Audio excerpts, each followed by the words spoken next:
the guru of Squad 00, the assassin like no other. Yes, I'm the best at what I do. One of the most notorious in YouTube anime and manga community. Don't doubt the infamy, please. Yo, man, it's late afternoon if you can't tell by the lighting or whatever in this video. That's why it's not the best lit, but whatever. We in here, living the adult life. And speaking of which, this video should have came out like Friday, but weekend and things to do, whatever. Now, as you can see, this is a review of both episodes 1 and 2 of FMA Brotherhood, Fullmetal Alchemist Brotherhood. Man, look at the hype behind this series, the pushing toward this series. Everybody talks so. Oh yeah. The amount of hype is unreal. I don't know which is more hyped. Berserk, doggone Yu Yu Hakusho, or FMA Brotherhood. FMA in general, but FMA Brotherhood. I don't know which is more hyped. And I do in episodes 1 and 2 because that's what I watch. How many reviews I'm gonna do, I don't know. Possibly to the end of the series, we shall see. You know, I'm back. I guess I can say more into the swing of things before my channel does its transition out. Doesn't mean I'm done. It just means things will happen in my adult life. Now, starting off, I have to say this, man. Has it so far lived up to the hype? Excuse me. Hell no. No, it hasn't. Point number 2. Okay. It starts off different from the manga. I read chapter 1 in manga. I dropped it. This was like a year ago or so when I read that. I forget when. Sometime last year. I dropped it.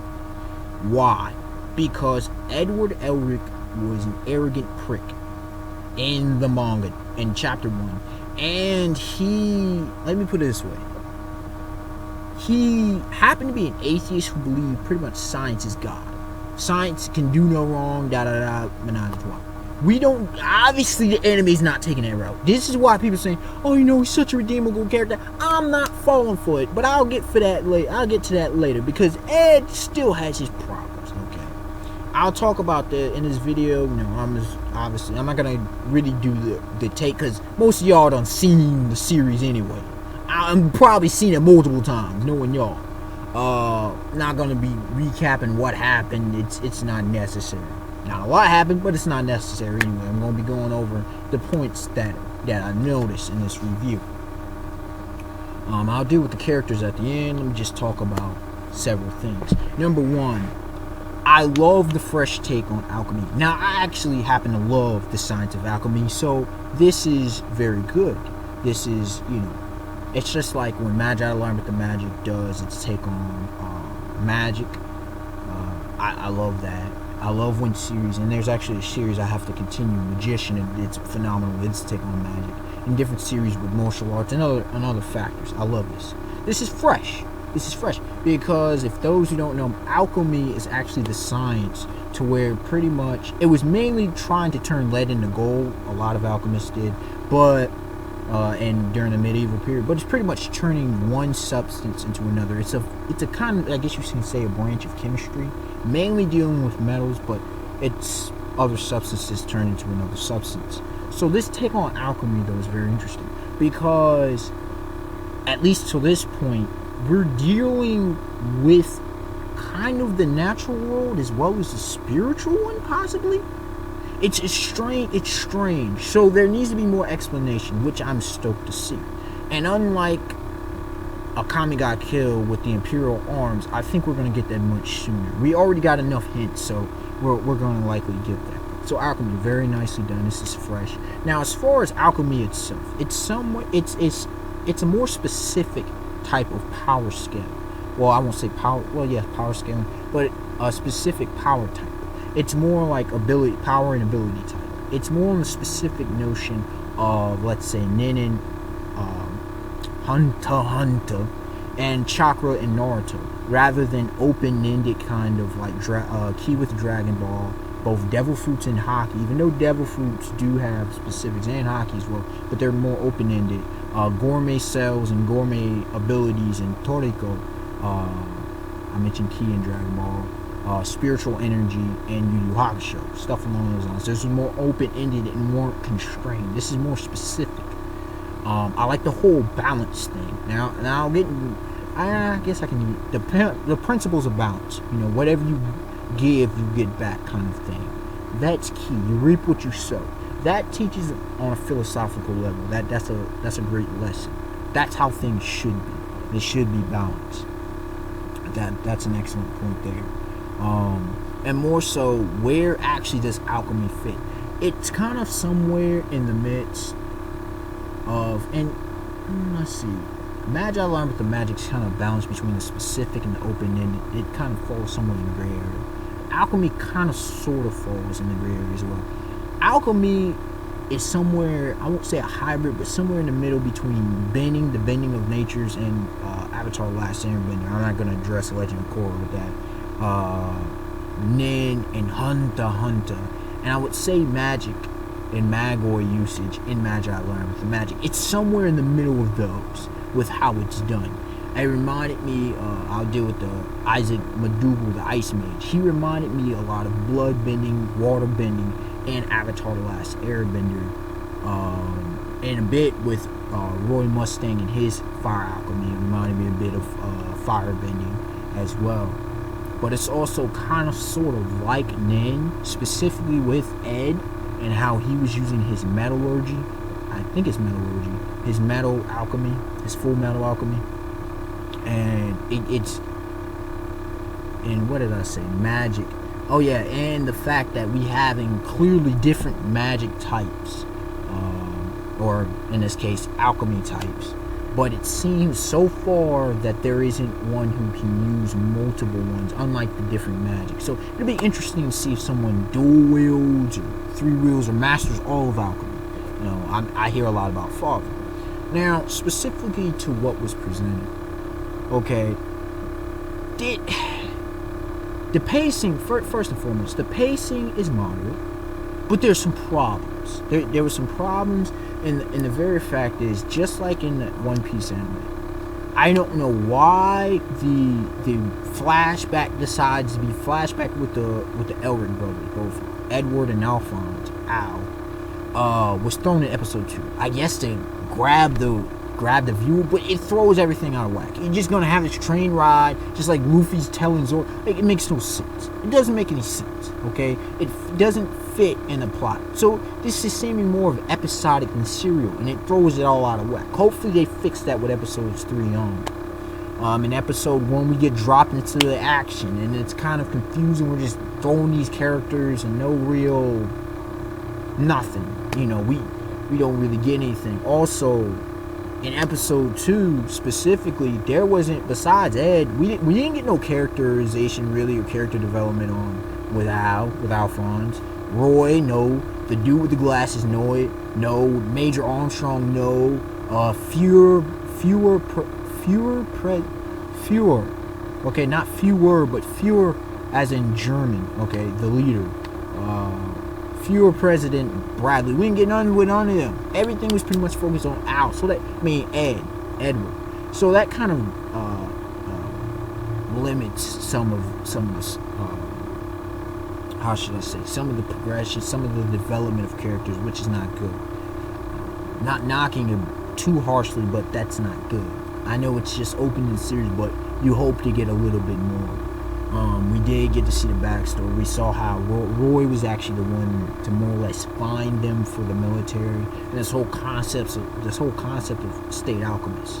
Now that's very interesting and being watched, kind of like government dogs, kind of like you have the Shichibukai in One Piece, but it's the kind of whole privateer aspect. If you know about the world of pirates and the golden age of pirates, so that's a very interesting concept. We also are introduced into, the whole taboo thing. And I'll deal with Ed and his nonsense. I'll deal with that in a second. But human transfiguration, transmutation. Now that's a very interesting concept. Very interesting concept. And I love the fact that in this world, taboos actually have a meaning. It's not just something that's taboo, that not talk about it, to not to hide agendas. And it's not like the forbidden jutsus in Naruto, which had no meaning, no, repercussions pretty much. These have significant meanings. Okay? I love that it's similar but even more severe than, let's say, you eat a devil fruit, yeah, you get all these wonderful abilities and powers, but you lose the ability to swim with the other possibility of weaknesses on the specific devil fruit. Okay, or you don't gain what you don't. You have to master and control and stuff. With this, human stuff, it makes perfect sense. Now, we also saw that something came out of what they do. We don't know what it is. I'm guessing it's the mother that died or whatever, but who knows? Something very interesting. Human trans. Like, I want to know who wrote this stuff, and the father had all this stuff. And I'll talk about him in a minute, because a lot of people have kind of sort of spoiled me with him, but I don't really know about him or the mother and whatever else happened. I've heard some spoilers, but nothing too major. I'll see what happens. But yeah, all that's good. Who wrote the book on alchemy? Who figured all these things out? Human transmutation and wise attack. Who wrote this stuff? That's something key to the story. Right now, there's two central conflicts to the story.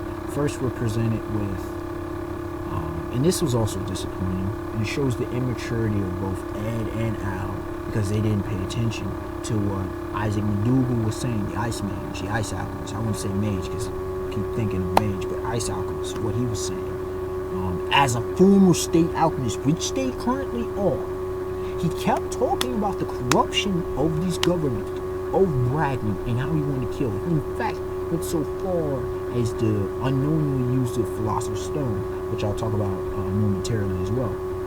But this whole thing with Bragman and the dirty nature of and the corruption of the government, of specifically the military, and the things, we need to find out what happened in that battle that they spoke of and why these dudes flipped. Because I'll get, because there's another dude I want to talk about, and I'll deal with the characters momentarily. But there's that, and this other central conflict is obviously going to be Ed and his father. Ed and Al's father, who apparently was deadbeat and wasn't present. Like I said, I kind of got spoiled to some degree, but it's obvious that he's going to play a key factor in the conflict. So those are so far the two central conflicts in the plot thus far. Now, I'm trying to remember, because I'm trying to go over everything that I made note of in the first two episodes. Oh yeah, the dudes. Alright, the dudes that were mentioned, also possible other antagonists. I wish the guy that was locked up. First of all, the guy broke into jail like it was no problem. This dude was OP as a mug. And the Philosopher's Stone, I gotta mention that as well. The dudes that were mentioned, okay, you got the guy, I forget his name if it was mentioned, but the guy that was locked up. I wish those two would have joined. I did not want Isaac McDougal to take that L, especially in episode 1. I wanted him to possibly counter-resist, this resistance to the... I wish that was longer, but they didn't go that route, which I really wish they had for several reasons. I think I'll explain with the character of McDougal himself. Also, I also thought those two, trying to get out, it would have been phenomenal. Now you got two threats and everything else. Not saying it would have been significant, but, it would have been cool to see. There's a possibility that there's these different underground dudes all over the state. We are only in the capital. We don't know what happened in the rest of the nation. Then we had this one chick in this red land. It's like this hazy red land. I don't know what it is. And some dude she called Gluttony that apparently eats a lot. He's going to be nasty. So, other hints at possible forms of alchemy will be very interesting to see that. But the Philosopher's Stone. Now, for those who don't know the history of alchemy, the Philosopher's Stone was like this, supposed to be like this kind of Rosetta Stone, if you know hieroglyphics translated into Greek. Well, it's something like that, and it was supposed to possess all this knowledge, whatever, of alchemy, and kind of like the true secret histories of an alchemy. It's like, it's on some Dead Sea Scrolls times 20 kind of stuff, if you know the reference I'm referring to. It's on some ancient knowledge stuff. Like, this jump was crazy.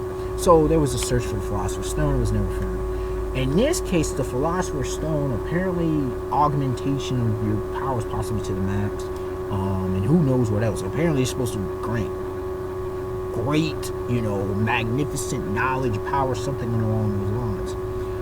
But it reminds me a lot. Now, my Outlaw Star fans, the Outlaw Star fans should recognize the Grand Ley line. This is exactly what this reminded me of. The Grand Ley line, okay, from Outlaw Star.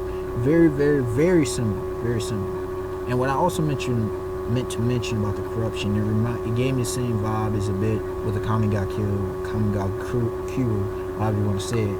And definitely Shingeki no Kyojin, Attack on Titan / Attack on Titan. It definitely gave you that vibe, which is big good. Not as heavy as Attack on Titan, Shingeki no Kyojin, however you want to say it, but it definitely gave me that vibe, which is good. So Philosopher's Stone's going to come and attack.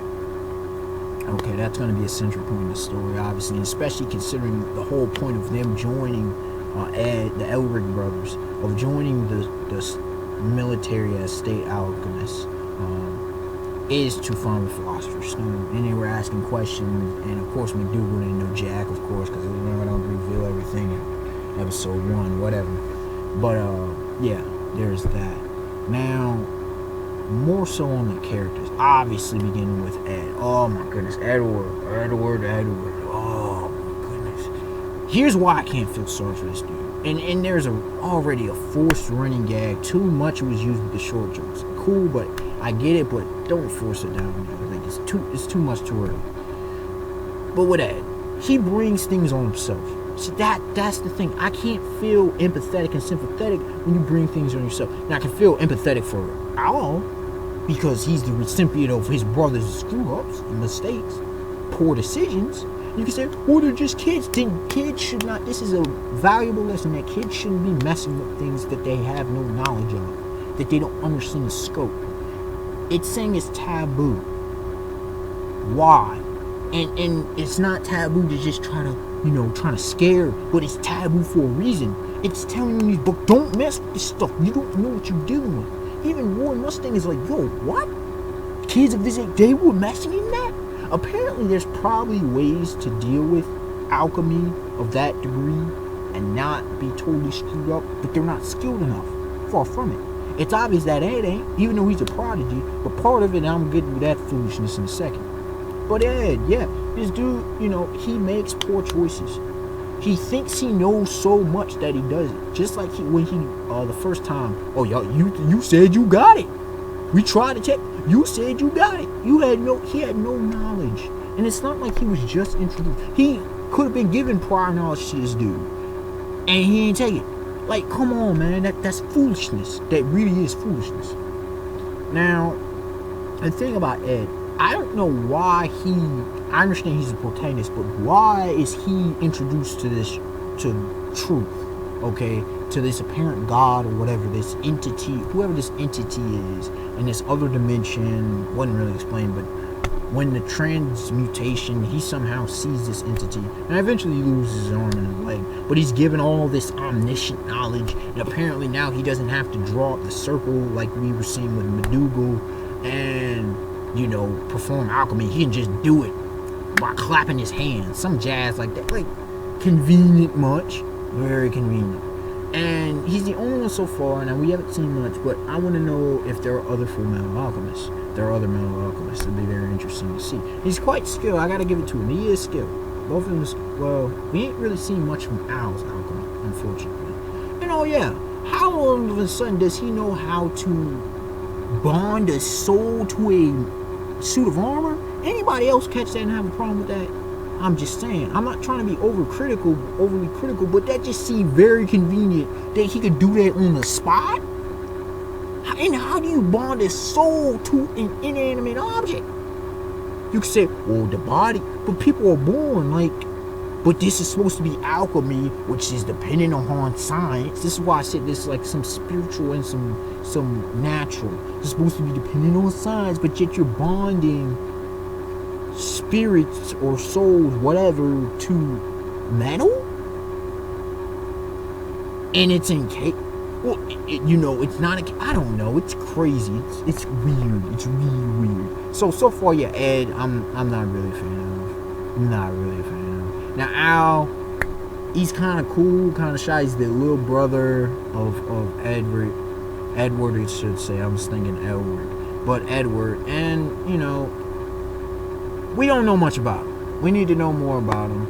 You know, kind of goes in his brother. His brother got him into this horrible situation. Now, why he was screwed up, I don't know. I have zero clue of that.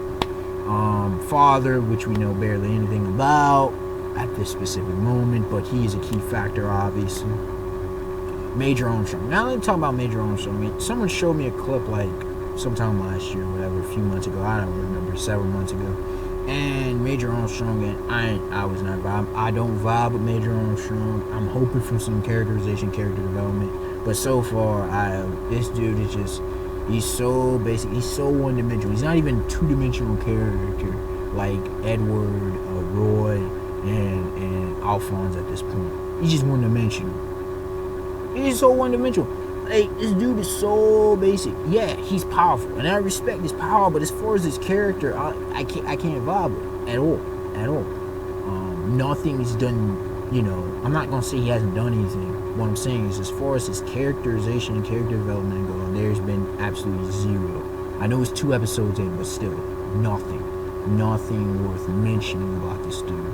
And it just his initial. His introduction, man, was oh my gosh, yo. I'm sorry. You could say it's personal bias or whatever you wanted, but don't vibe with characters like that.